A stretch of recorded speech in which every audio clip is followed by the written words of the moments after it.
Hey everyone, how are you? I hope you all are fine. So today we are going to start new lecture of chemical kinetics. क्या चीज? New lecture. तो आज जो है हमारा lecture number 06 है और इस क्लास में हम लोग डिस्कस करेंगे रेट कांस्टेंट के यूनिट के बारे में. तो उससे पहले जो है हम लोग थोड़ा सा पीछे तक क्या क्या पढ़े, क्या क्या किए उसको रिकैप करते हैं. देखिए, हम लोग ऑलरेडी केमिकल काइनेटिक्स का 5 वीडियो अपलोड कर चुके हैं. कितना? 5 लेक्चर अपलोड कर चुके हैं. तो पांचों लेक्चर उम्मीद करते हैं कि आप देख लिए होंगे और वो पांचों लेक्चर से रिलेटेड जितना भी न्यूमेरिकल्स, जितना भी क्वेश्चंस बन सकता था उस टाइप का, वो हम वहां पे डिस्कस कर लिए हैं. और भी उस टॉपिक से रिलेटेड क्वेश्चंस आपको मिलेगा, लेकिन चैप्टर के लास्ट में जितना जरूरत था लेक्चर के हिसाब से उतना न्यूमेरिकल्स हम आपको करा दिए हैं 8-10 दो क्लास में, जिसका कि आपका असाइनमेंट 1 और असाइनमेंट 2 के नाम से वीडियो है. एक्चुअली हम अलग से आपको पेपर में कोई असाइनमेंट नहीं दिए हैं.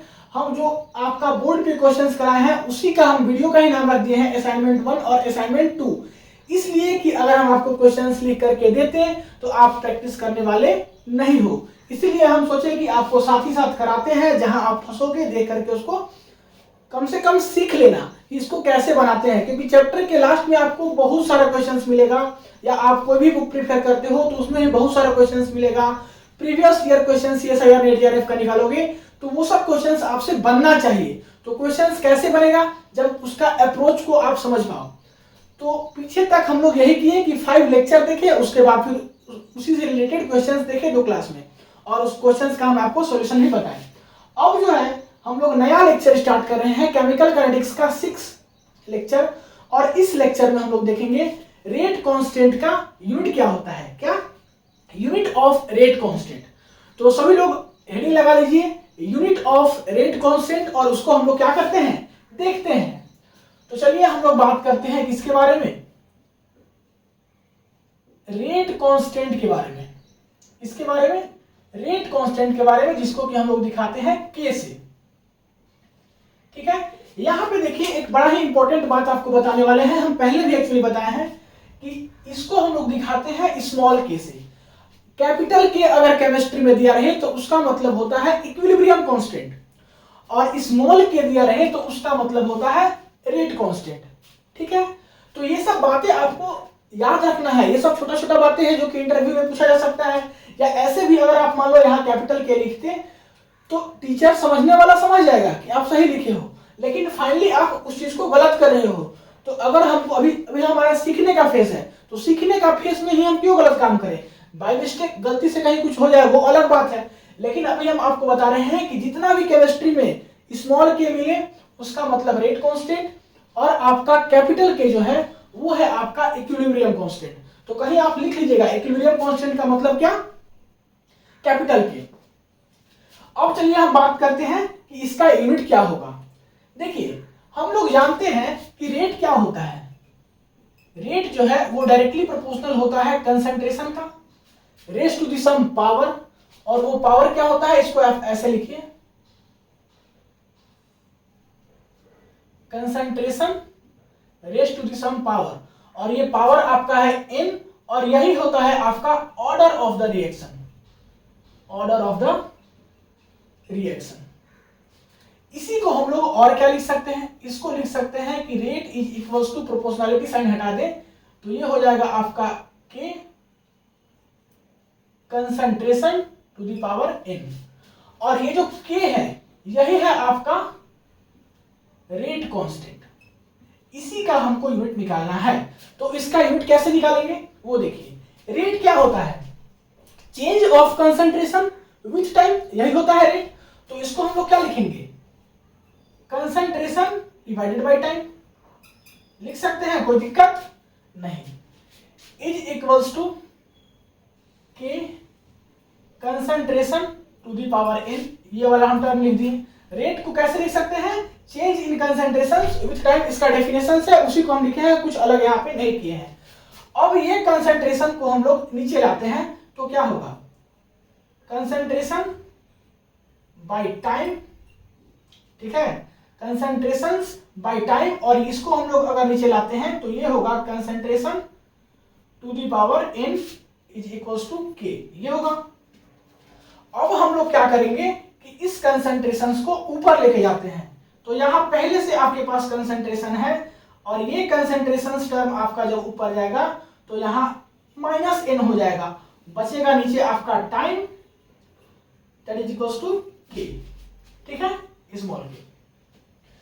अब देखिए अगर बेस सेम हो तो हम लोग क्या करते हैं, पावर को ऐड कर देते हैं। तो यहाँ देखिए, यहाँ भी कंसंट्रेशन, यहाँ भी कंसंट्रेशन, इसका पावर 1, इसका पावर -n, तो हम लोग पावर को क्या कर देंगे, ऐड कर देंगे। तो पावर को ऐड करेंगे तो क्या हो जाएगा, concentration to the power 1 - n divided by time that is equals to k। इसी को हम लोग क्या लिख सकते हैं, इसको हम लोग ऐसे लिख सकते हैं, concentration to the power 1 - n, और इस टाइम को अगर हम लोग ऊपर लेके चले जाएं तो टाइम इनवर्स हो जाएगा that is equals to k। तो यही है आपका यूनिट किसका, ये है आपका यूनिट किसका, रेट कांस्टेंट का। रेट कांस्टेंट का यूनिट यही है। आप बोल रहे हो कि ये तोड़ मरोड़ के ये क्या कर दिए सर, यही है आपका रेट कांस्टेंट का यूनिट। इसी के यूज से हम लोग अलग अलग ऑर्डर ऑफ रिएक्शंस में k का वैल्यू पता करेंगे, दैट इज की रेट कांस्टेंट का वैल्यू पता करेंगे। तो यहां तक आपको समझ में आ गया होगा। तो एक आप काम कीजिए, एक साइड आप लिखिए ऑर्डर ऑफ रिएक्शन, क्या लिखिए, ऑर्डर ऑफ रिएक्शन, जिसको कि हम लोग n से दिखाते हैं, और एक साइड आप लोग लिखिए rate constant, that is k का यूनिट। ऑर्डर ऑफ रिएक्शंस और k का यूनिट, रेट कांस्टेंट k का क्या है, ये यूनिट है। ठीक है, तो जीरो ऑर्डर सबसे पहले हमको लेते हैं। अगर हमारा जीरो ऑर्डर रिएक्शंस है तो यहां पे रेट कांस्टेंट क्या होगा, वो चीज समझिए आप। रेट कांस्टेंट इसी से हम लोग निकालेंगे। तो यहां पे क्या है, कंसंट्रेशन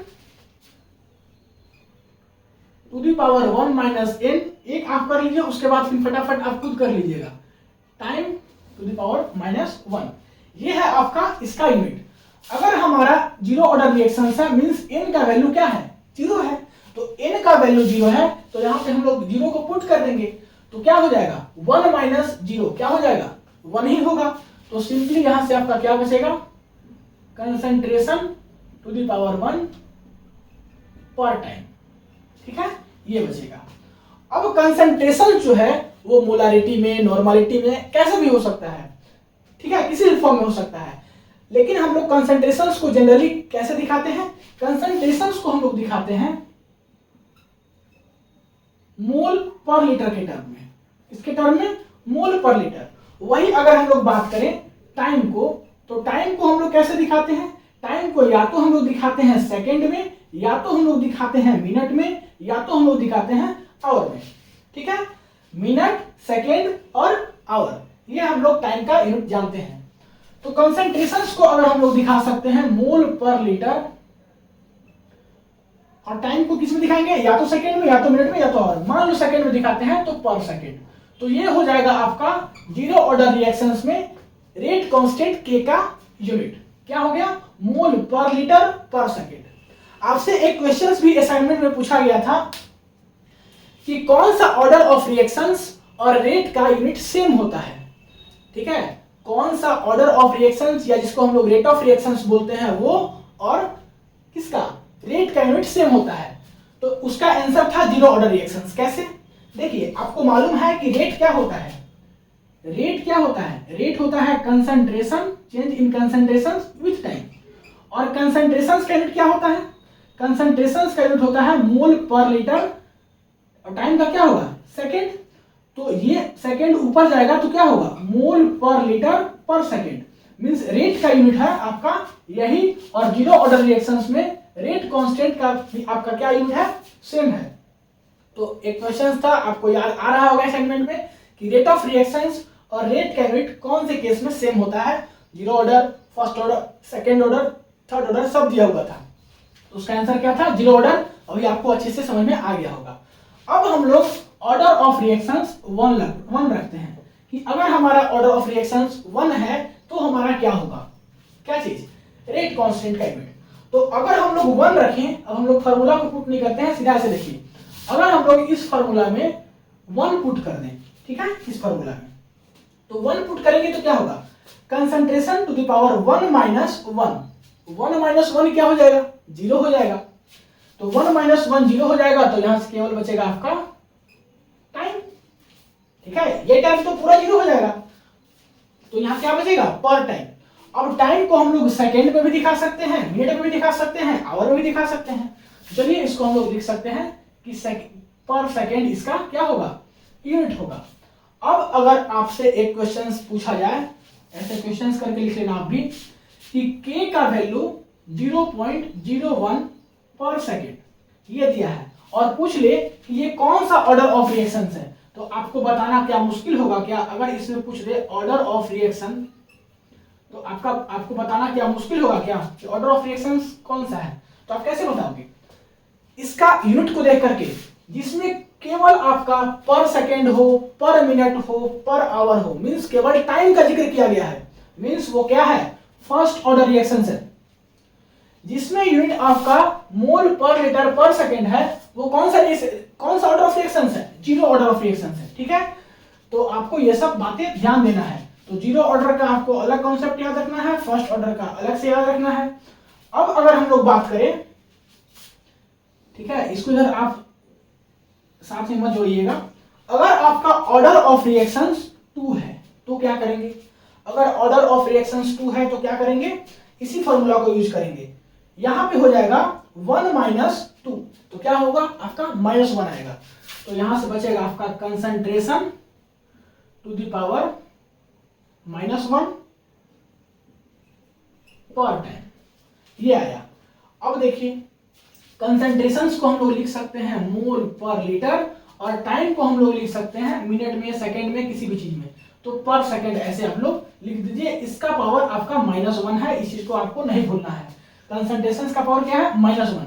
अब इस -1 को अंदर लाते हैं तो क्या होगा? पर मोल लीटर, ये पॉजिटिव हो जाएगा तो यहाँ केवल 1 हो जाएगा, तो इसको क्या बोलेंगे? पर मोल लीटर पर सेकेंड। फिर से इसको आप बोलिए, क्या बोलिएगा? पर मोल लीटर पर सेकेंड। तो ये हुआ आपका, जब हम लोग इसको 2 रखेंगे ऑर्डर ऑफ रिएक्शंस, तो जाके आपका रेट कांस्टेंट का यूनिट ये आएगा। तो 0 में भी देख लिए, 1 में भी देख लिए, 2 में भी देख लिए। अब जो है आप लोग क्या कीजिए कि थोड़ा सा इसको वीडियो को पॉज करके नोट कर लीजिए। एक चीज हम और बताने वाले हैं जो कि इसी से रिलेटेड इंपॉर्टेंट कॉन्सेप्ट है, इंपॉर्टेंट कॉन्सेप्ट है, कांस्टेंट कॉन्सेप्ट। नोट कर लिए? मिटा दे? चलिए मिटाते हैं। 1 2 3। अब हम इसी में थोड़ा साइड में मिटाए हैं, और मिटा करके आपको एक थोड़ा सा यहां से अच्छा बात बताने वाले हैं, कॉन्सेप्ट की तरह उसको समझना। जैसे यहां पे हम ऑर्डर ऑफ रिएक्शंस 0 ले लिए, ऑर्डर ऑफ रिएक्शंस 1 ले लिए, ऑर्डर ऑफ रिएक्शंस 2 ले लिए, तो हमारा अलग अलग केस में रेट कांस्टेंट का यूनिट जो है अलग अलग आया। अगर हम बोल दें कि अगर हमारा ऑर्डर ऑफ रिएक्शंस 3/2 है, कितना है? ये चल नहीं रहा है, इसको लेते हैं। अगर हमारा ऑर्डर ऑफ रिएक्शंस 3/2 है, तो हमारा क्या होगा? रेट कांस्टेंट का यूनिट। अब देखिए बहुत कोई कंफ्यूजन हो जाएगा और बोलेगा कि ये तो होगा ही नहीं। हमने कब बोला कि रेट कांस्टेंट हमेशा इंटीजर ही होगा? सॉरी, ऑर्डर ऑफ रिएक्शंस हमेशा इंटीजर ही होगा? कहीं बोला क्या कि ऑर्डर ऑफ रिएक्शंस इंटीजर होगा? ऑर्डर ऑफ रिएक्शंस कुछ भी हो सकता है। एक्चुअली अगर आप ऑर्डर ऑफ रिएक्शंस का मीनिंग समझोगे तो आपको पता चलेगा। ऑर्डर ऑफ रिएक्शंस होता क्या है कि अगर हम लोग कंसंट्रेशंस को चेंज कर रहे हैं, अगर हम लोग कंसंट्रेशंस को चेंज कर रहे हैं, तो रेट कैसे चेंज हो रहा है? रेट पे क्या फर्क पड़ रहा है? अब वो कंसंट्रेशन सब कैसे भी चेंज कर सकते हैं, केवल इंटीजर नहीं होता है। तो इसी की चलते आपका ऑर्डर ऑफ रिएक्शंस कुछ भी हो सकता है, 3/2, 2/3, 5/4, 9/8, कुछ भी हो सकता है, ठीक है। तो अगर हम लोग ऑर्डर ऑफ रिएक्शंस 3/2 करें, तो यही कॉन्सेप्ट में हमको करना होगा।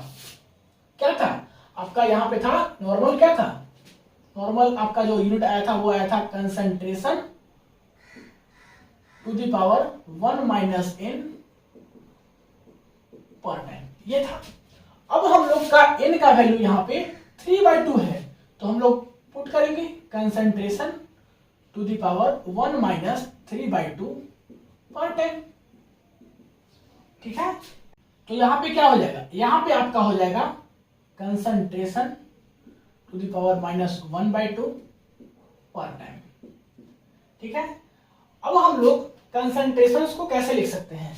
कंसंट्रेशंस अगर आप सपोज कर लो कि जैसे मोल पर लीटर में था, अगर दिया हुआ है मोल पर डेसीमीटर क्यूब में, इसमें दिया हुआ है मोल पर डेसीमीटर क्यूब में, तो हम लोग इसी में इसको लेंगे, क्या लिखेंगे?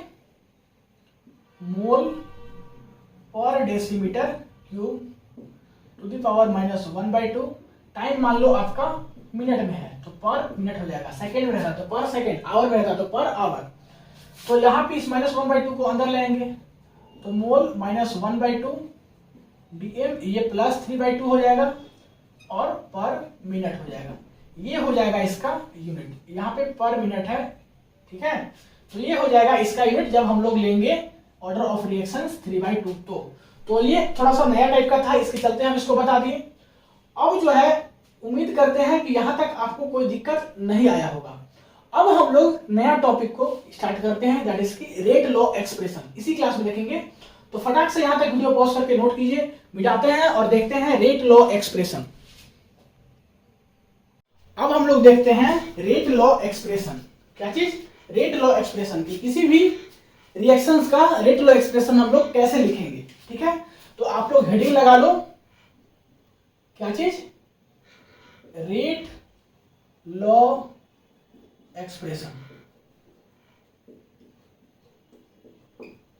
चलिए हम लोग इसको एक एग्जांपल से समझते हैं।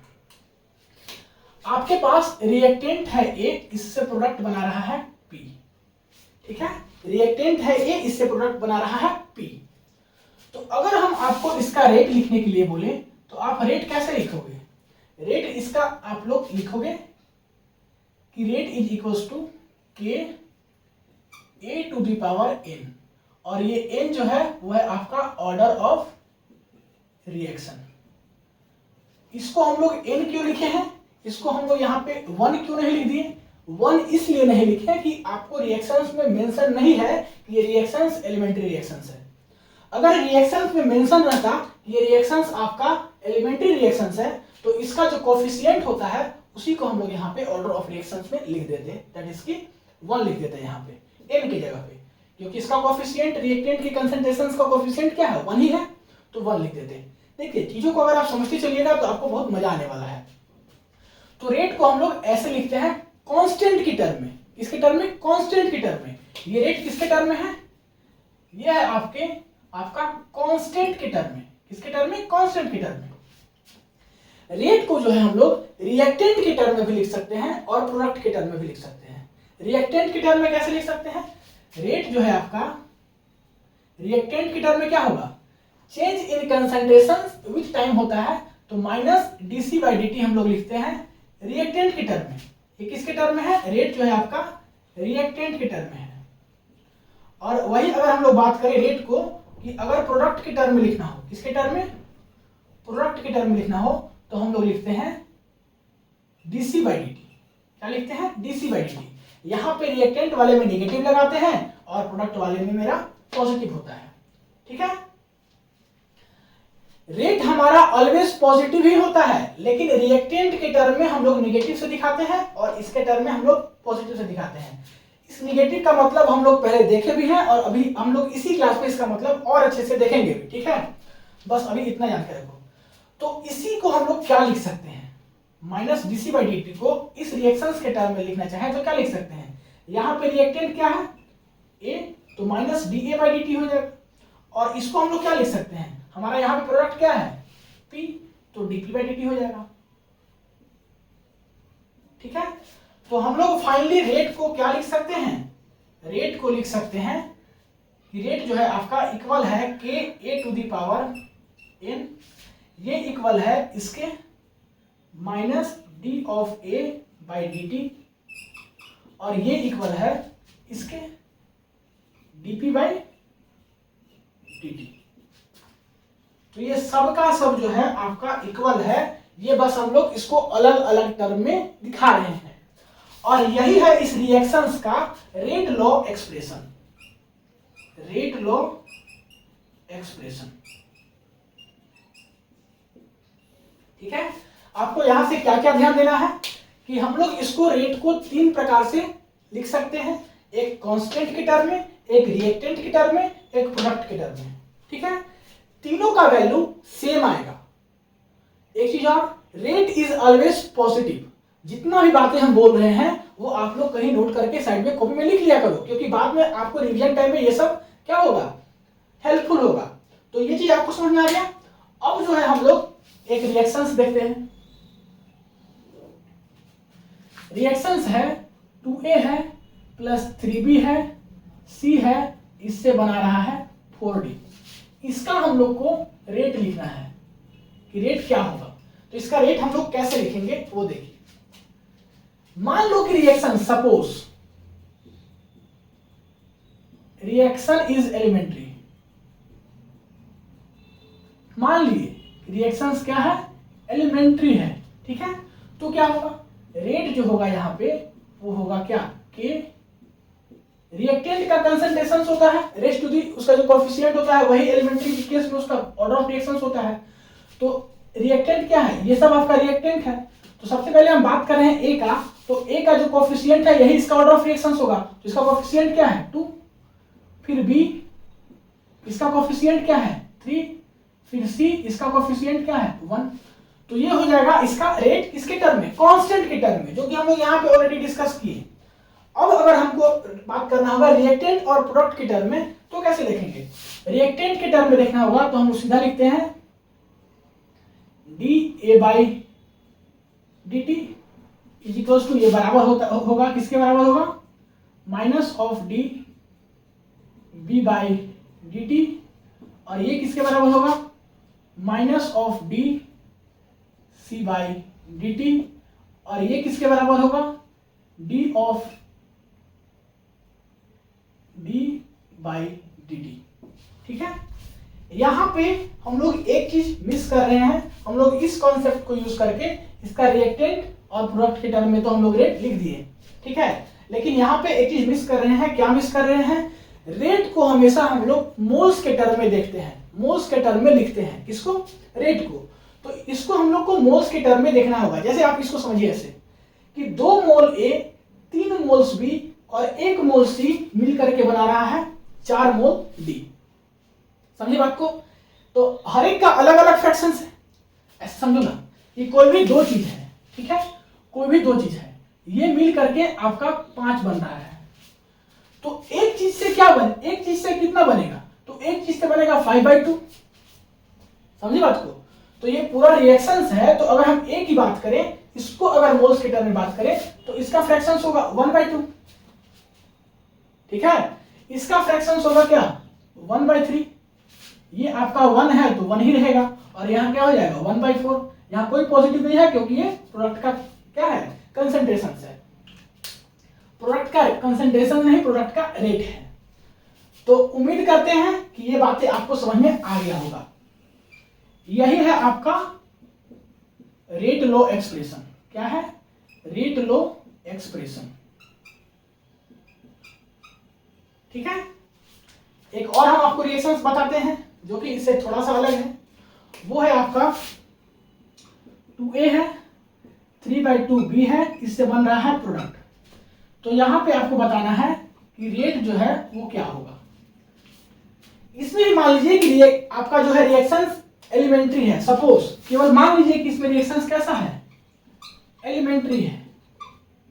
तो क्या होगा रेट, हम लोग कांस्टेंट के टर्म में देखते हैं। रेट क्या होगा, k A⁴ दैट इज की रिएक्टेंट का कंसंट्रेशन होता है, और इसका जो कोएफिशिएंट होता है यही इसका ऑर्डर होता है। b इसका कोएफिशिएंट क्या है 3/2। तो ये हो जाएगा आपका रेट किसके टर्म में, कांस्टेंट के टर्म में। वही अगर हम लोग रिएक्टेंट और प्रोडक्ट के टर्म में बात करें तो सिंपली ऐसे लिखेंगे, माइनस ऑफ dA/dt, ये बराबर होगा किसका, माइनस ऑफ dB/dt, और ये बराबर किसका होगा, प्लस ऑफ dP/dt, क्योंकि ये प्रोडक्ट का रेट है। ठीक है, यहां पे हम लोग क्या मिस कर रहे हैं, इसका मोल्स, क्योंकि हम लोग रेट लॉ एक्सप्रेशंस को मोल्स के टर्म में लिखते हैं। तो इतना इसका ये जो कोएफिशिएंट होगा इसको हम लोग कैसे लिखते हैं 1/2। इसको क्या लिखेंगे 1 डिवाइडेड बाई 3/2, इसको ऐसे लिखिए। और इसको क्या लिखेंगे, कुछ नहीं, क्योंकि यहाँ 1 है। तो नेक्स्ट स्टेप में हम लोग इसको क्या लिख देंगे, 1/2 dA by dt is equals to, ये किसके बराबर है, ये आप 2 को ऊपर ले जाइए तो -2/3 dB by dt is equals to dP by dt। ये जो है आपका इस रिएक्शंस का रेट लॉ एक्सप्रेशन हो गया। ये क्या है, ये है आपका रेट लॉ एक्सप्रेशन। क्लियर।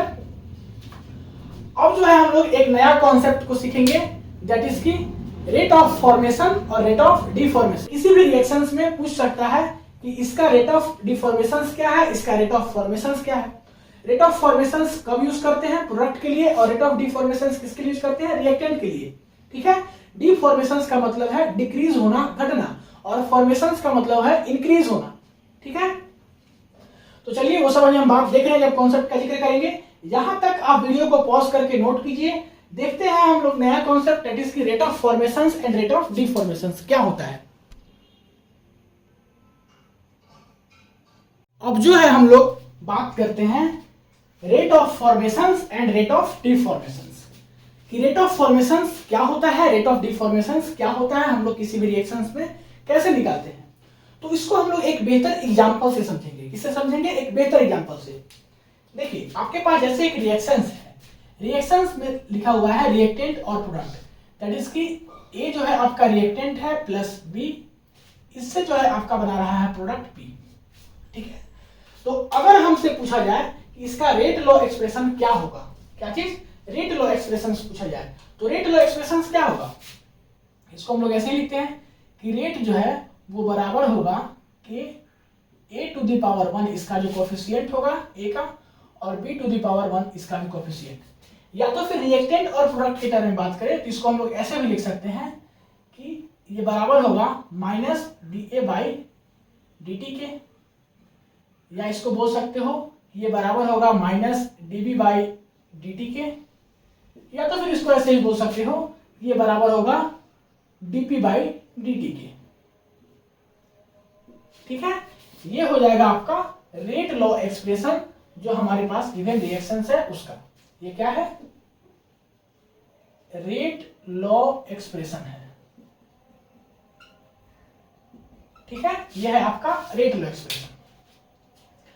अब अगर हमसे यहां से पूछ लिया जाए कि rate of formation of P क्या है, rate of formation of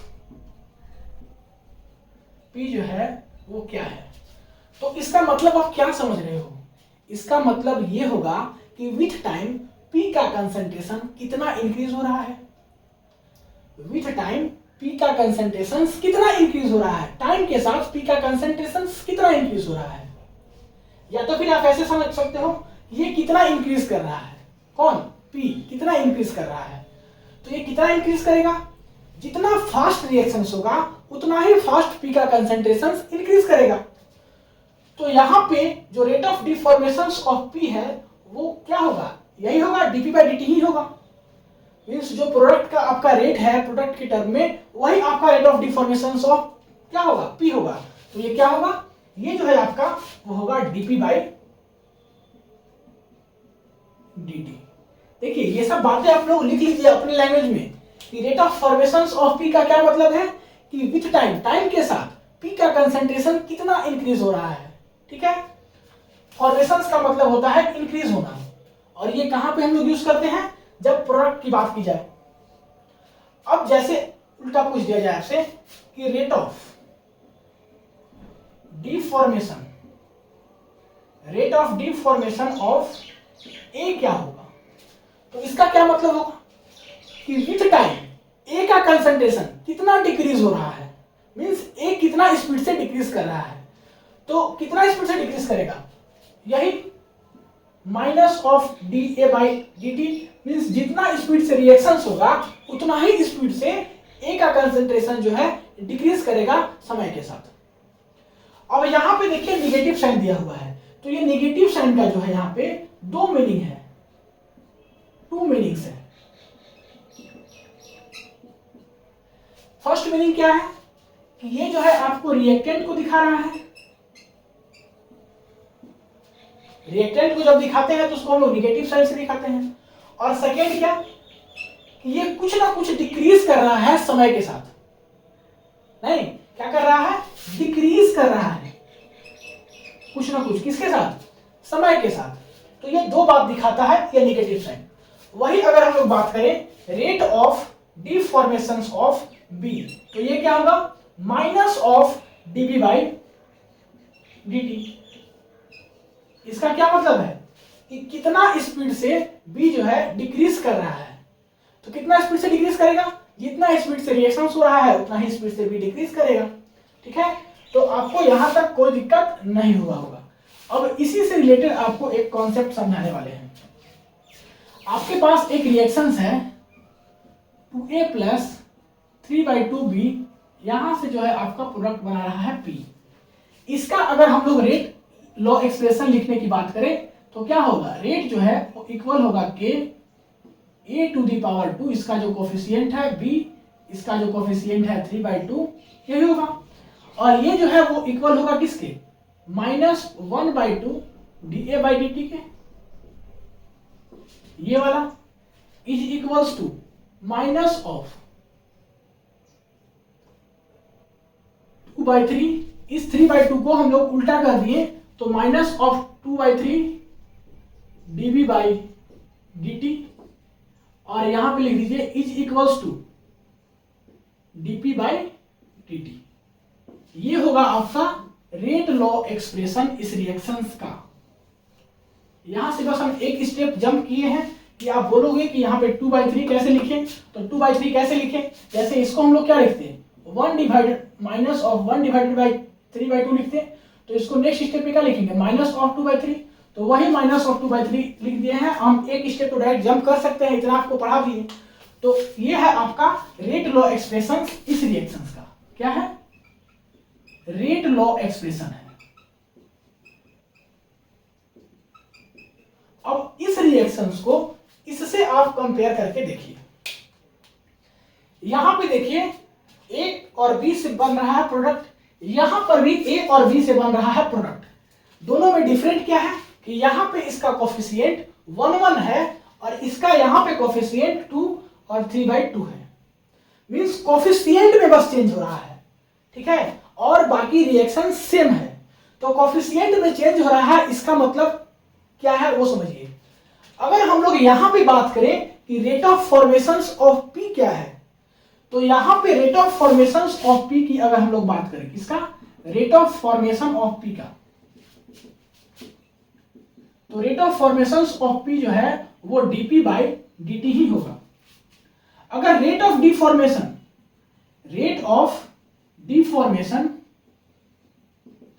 of ए की बात करें तो वो होगा माइनस ऑफ dA/dt।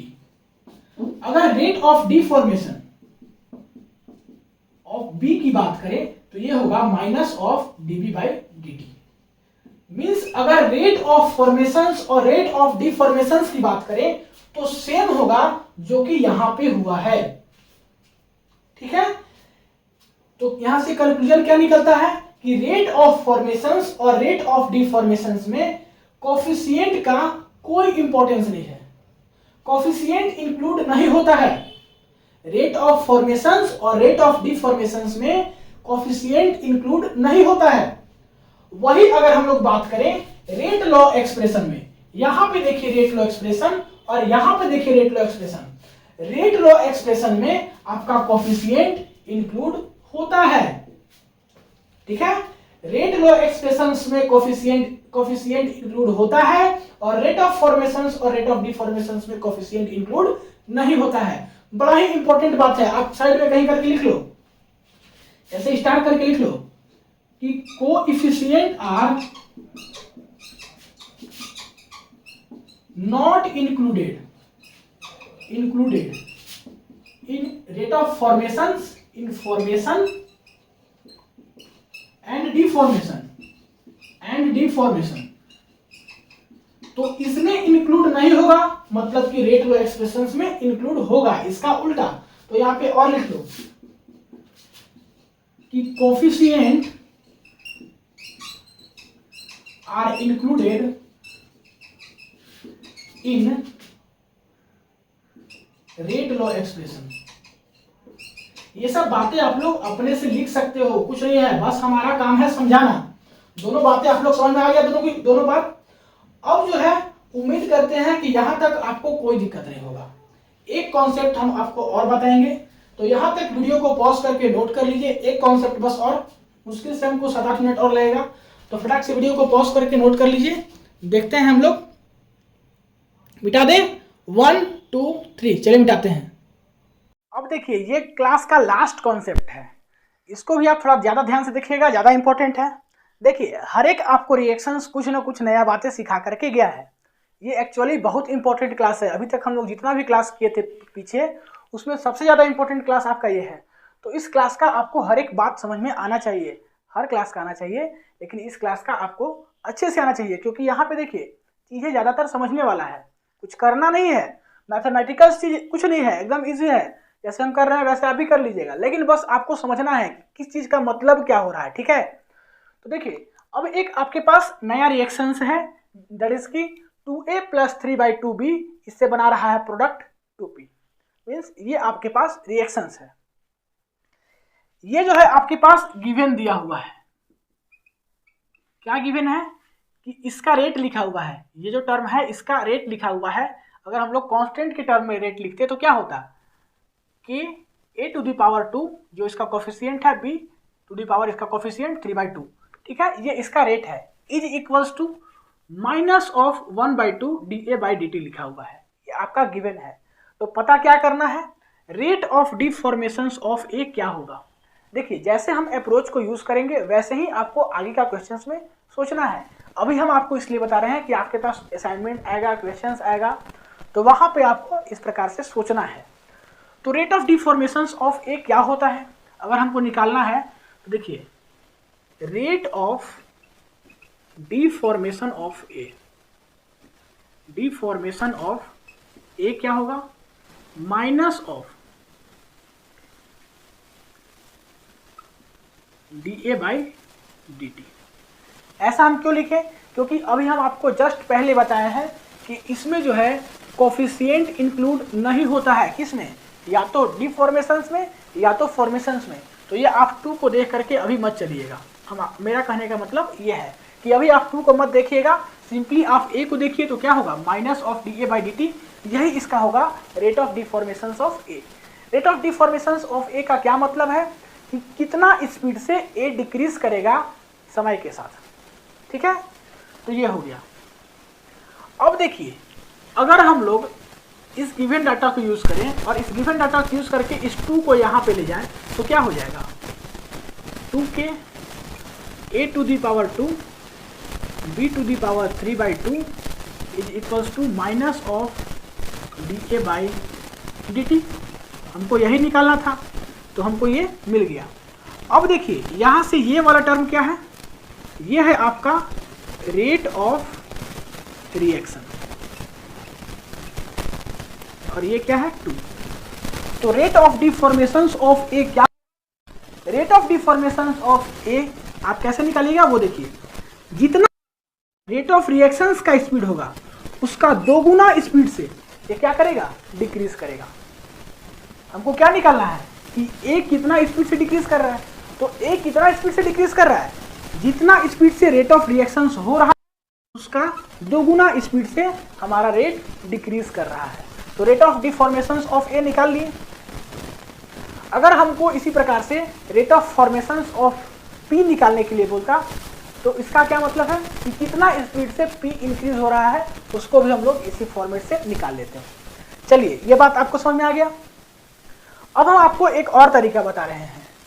ये जो हमारा रेट ऑफ रिएक्शंस है इसको हम लोग 1 मोल में निकालते हैं। कितना मोल में निकालते हैं, 1 मोल में। मीन्स रेट ऑफ रिएक्शंस का हम लोग बात करते हैं 1 मोल के लिए, इसको हम लोग 1 मोल में निकालते भी हैं, ठीक है। तो 1 मोल में निकालते हैं, इसका क्या मतलब है उसको समझिए। इसका मतलब आप यहाँ पे देखिए, यहाँ पे अगर हम लोग बात करें रेट ऑफ डिफॉर्मेशंस ऑफ ए में, तो यहाँ पे आपका 2 मोल्स है। 2 मोल्स का क्या मतलब है कि जितना स्पीड से आपका रिएक्शन हो रहा है उसका 2 गुना स्पीड से ये क्या करेगा, डिक्रीज करेगा। वही अगर हम लोग बात करें rate of deformation of B का, तो जितना स्पीड से आपका रिएक्शन हो रहा है उसका 3/2 टाइम्स से वो डिक्रीज करेगा। अगर हम लोग बात करें rate of formation of B का, मींस कितना स्पीड से वो क्या कर रहा है, इंक्रीज कर रहा है, तो जितना स्पीड से आपका रिएक्शन हो रहा है उसका 2 टाइम्स से वो क्या करेगा, इंक्रीज करेगा। इसका मतलब ये है, इसको देखिए आप ऐसे भी समझ सकते हैं कि रेट जो है वो डायरेक्टली प्रोपोर्शनल होता है कंसंट्रेशन का। इसका रेट जो है वो डायरेक्टली प्रोपोर्शनल होता है कंसंट्रेशन का, और कंसंट्रेशन जो है वो होता है N/V। N क्या है, नंबर ऑफ मोल्स है। क्या है, नंबर ऑफ मोल्स है। मींस आप सीधा कर सकते हो कि C is directly proportional to N। इसके डायरेक्टली प्रोपोर्शनल है N के, और N क्या है, नंबर ऑफ मोल्स। मींस जितना ज्यादा नंबर ऑफ मोल्स होगा उतना स्पीड से वो डिक्रीज करेगा या तो इंक्रीज करेगा। ठीक है, कब डिक्रीज करेगा, कब इंक्रीज करेगा? अगर रेट ऑफ डिफॉर्मेशंस की बात की जाए तो वहां पे डिक्रीज करेगा, और रेट ऑफ फॉर्मेशंस की बात की जाए तो उतना स्पीड से वो इंक्रीज करेगा।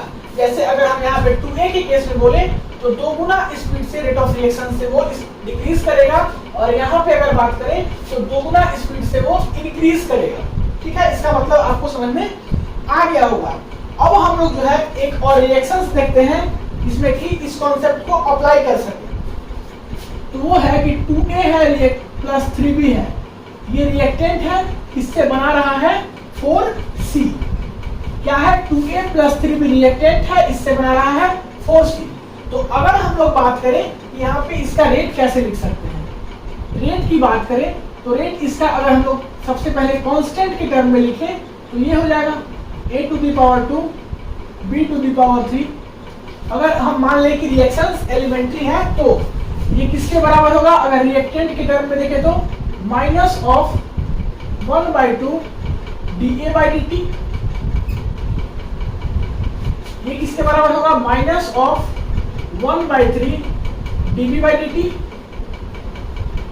और ये किसके बराबर होगा, 1/4 dC/dt।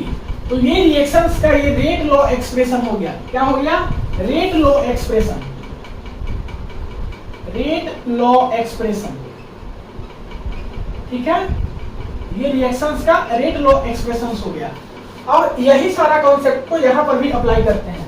अगर आपसे पूछा जाए कि रेट ऑफ फॉर्मेशन ऑफ सी क्या है, रेट ऑफ फॉर्मेशन ऑफ सी क्या है, तो आप क्या जवाब दोगे कि जितना स्पीड से आपका रेट ऑफ रिएक्शन हो रहा है उसका 4 गुना टाइम्स वो क्या करेगा, इंक्रीज करेगा। वही अगर हम लोग बात करें तो अगर हम बात करें rate of deformation of A का, इसका रेट ऑफ डिफॉर्मेशन, इसका ए का rate of deformation of A का, तो जो ए का कितना मोल्स है, 2 मोल्स है, तो कितना स्पीड से ए डिक्रीज करेगा, जितना इसका मोल्स है, इसका कितना मोल्स है 2, तो आपका जो स्पीड ऑफ रिएक्शंस हो रहा है उसका 2 गुना स्पीड से वो डिक्रीज करेगा। वही अगर हम लोग बात करें rate of deformation of B का सिमिलरली, तो कितना स्पीड से डिक्रीज करेगा बी, जितना स्पीड से आपका रिएक्शंस हो रहा है उसका 3 गुना स्पीड से वो क्या करेगा, डिक्रीज करेगा। तो ये बस आपको अप्लाई करने के लिए था यहां से। अब जो है हम ये दोनों में आपको क्या करते हैं, रिलेशन बताते हैं। तो ये दोनों में क्या रिलेशन है वो देखिए, -1/2 dA/dt is equals to -1/3 dB/dt। तो इसको हम लोग ऐसे लिख सकते हैं कि dA/dt इज इक्वल्स टू, ये 2 को इधर ले जाते हैं तो -2/3 dB/dt। इसका क्या मतलब है कि A जो है वो -2/3 टाइम्स ऑफ B से क्या कर रहा है, डिक्रीज कर रहा है। इसका क्या मतलब है कि A जो है वो -2/3 टाइम्स B से क्या कर रहा है, डिक्रीज कर रहा है। तो उम्मीद करते हैं कि यहाँ तक सारा बातें आपको समझ में आ गया है। इसके बावजूद भी अगर आपको कोई प्रॉब्लम होगा तो आप कमेंट बॉक्स में पूछ सकते हो, ठीक है। तो मिलते हैं अब हम लोग नेक्स्ट क्लास में। नेक्स्ट क्लास में हम लोग पढ़ेंगे जीरो ऑर्डर रिएक्शन। क्या पढ़ेंगे? Zero order reaction. तो वीडियो को पॉज करके नोट कर लीजिए। मिलते हैं अगले क्लास में, तब तक के लिए ऑल द वेरी बेस्ट।